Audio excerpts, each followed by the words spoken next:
So what is up, guys? Welcome on back to TK's Garage. And in today's video, I have an update for you. And that update is, remember the whole arrested for buying a Lambo thing? There's an update, and it's a lot more interesting than I expected. Roll the intro. For the longest time, whoa, for the longest Yo, Percocet, Miley Percocet, Percocet, Miley Percocet, Represent, gotta represent. So, you know, one of the things that really founded the channel, you know, when we went away from doing more the auction content and building cars that we do over on TK's Garage 2, is here we started getting more into like consumer advocacy and news, right? When it comes to automotive. And, I have a friend that had an issue previously, but then, you know, reached out and said, you know, I have an insane story to tell you. And when he told me what happened about getting arrested for spending hundreds of thousands of dollars at a Lamborghini dealership, I was beyond mystified, right? So, needless to say, I'm happy to report the issue was resolved, but let's talk about it. Lamborghini of Seattle did a full buyback on that original Urus that was in Miami that got towed because they couldn't prove ownership or whatever the situation was, because the dealer never filed the appropriate paperwork. All right. Now, this kind of stuff happens at dealers. We've talked about this with Carvana and other ones.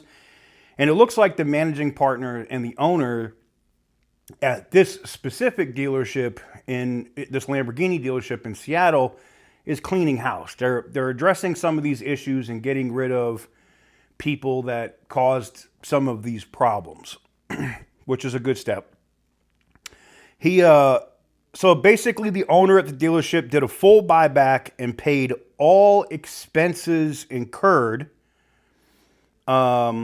and made the original customer whole on the Lamborghini Urus. Now, what does that mean?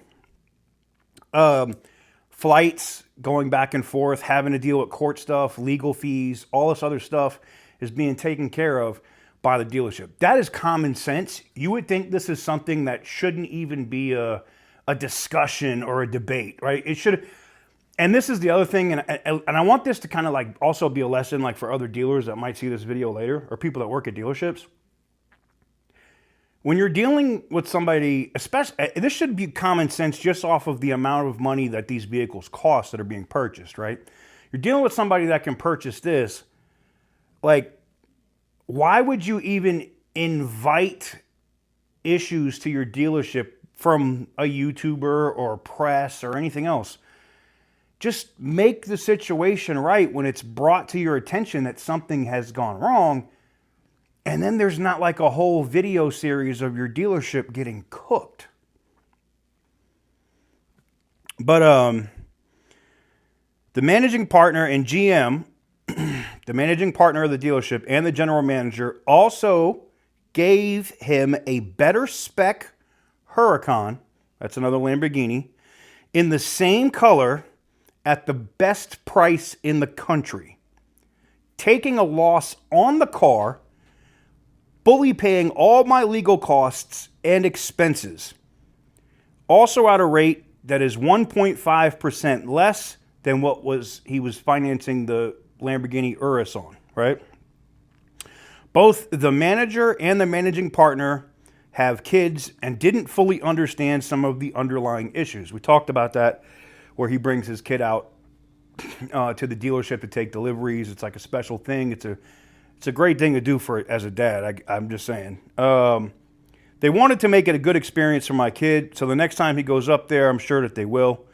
Turned out, in the end, they were not fully aware that the title paperwork had not been done correctly until it was already too late. They willingly did the deal, made it right without any legal issues once the facts were established. I like that. Now, listen, when you're dealing with car dealerships, sometimes there's a lot of moving parts, right? You got your general manager, your regular sales guys, everybody's moving around, people are trying to make deals. Mistakes can happen, but it's how you address those mistakes that determines whether you can have a lifelong customer or somebody that's going to be like, yeah, they screwed up, but they made it right. I highly recommend that dealership. You get what I'm saying? And I think a lot of dealerships today, from the uber luxury end, and I'm talking about McLaren, Lamborghini, Rolls-Royce, down to Hyundai, all have these issues. Now, should be less so at a Lamborghini dealership because there's actually money to go around. There's actually decent commissions made on these cars, whether you know that or not. There is. And you can feed your family working at one of those dealerships. Just saying. But I'm glad that this dealership, Lamborghini of Seattle, made it right. This is just another thing. I like getting back to this when I see people actually having issues with a dealership. And to see this story, to see where it started to where it finished, makes me feel better.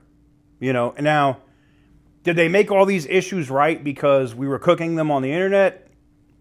No, I'm not going to say it's just because we were doing videos on it that they did it. I know my good guy, Butter the Insider, did a video on this as well. I think it's more just about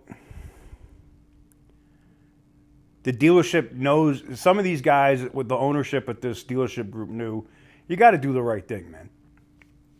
Plain and simple. You got to do the right thing. And once all the facts were presented, like when you hear that a guy who just spent several $100,000 on a car at your dealership, you know, has it across the country, they're hanging out, they're with friends and family in Florida, they get pulled over by an overzealous trooper, and then the car gets towed and he gets arrested. If I'm the owner of that dealership, like, I'm breaking my neck. If I got to get on a plane in 2 hours, I'm doing that to go post bond if I need to for my client, hire an attorney.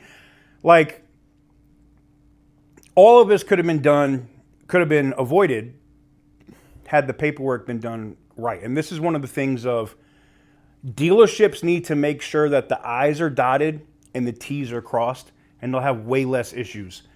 And I understand it's, okay, we got this deal done, we got to get to the next deal. We got to get to the next deal. I get that. I really do. I understand that part. But you also got to understand that you could lose an entire deal, like what did happen here. I mean, they ended up making it right, but it ends up costing the dealership money now, right, to do the right thing, okay? When if you just would have made sure the paperwork was done right, this never is a story. And it's as simple as one employee saying they filed the paperwork and they actually didn't. This is where ownership needs to make sure, yeah, you can have a general manager that's pushing sales and marketing cars, and you need to have somebody else for compliance that is walking around those dealerships and making sure all the paperwork is getting done, and you pay that person to make sure everything's done correctly. Avoids a lot of these issues. It's well worth the money. Let me know what you guys think in the comment section down below. I'm glad the story worked out. It's just not every day you see a Lamborghini dealership in the news, you know, for doing paperwork incorrectly or doing something that causes an owner to get arrested. That's just I have to cover that. That's insane. And I'm glad that it worked out for the customer in the end, and I'm glad that they got the car, even a better car than they wanted. I think it will hold value too over the Urus long term. Anyways, let me know what you guys think in the comment section down below. Give the video a big thumbs up if you like what I do. Hit the subscribe button if you haven't already. And as always, stay petty, my friends.